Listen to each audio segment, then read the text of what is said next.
ఇది ధర్మం. ధర్మం ఇలాగే ఉంటుంది.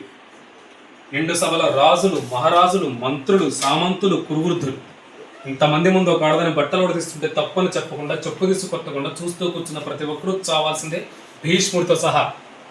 అశ్వత్థామకుడు ప్రశ్నించాడు, ప్రతిఘటించాడు, బతికిపోయాడు.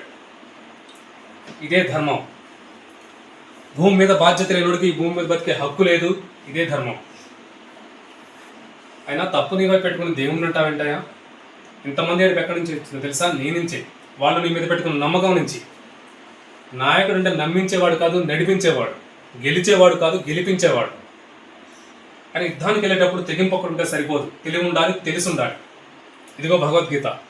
దీన్ని నువ్వు నమ్మవని నాకు తెలుసు, కానీ నన్ను నమ్ము. ఈ భూమి మీద మొలిచిన ప్రతి ప్రశ్నకి దీనిలో సమాధానం దొరుకుతుంది.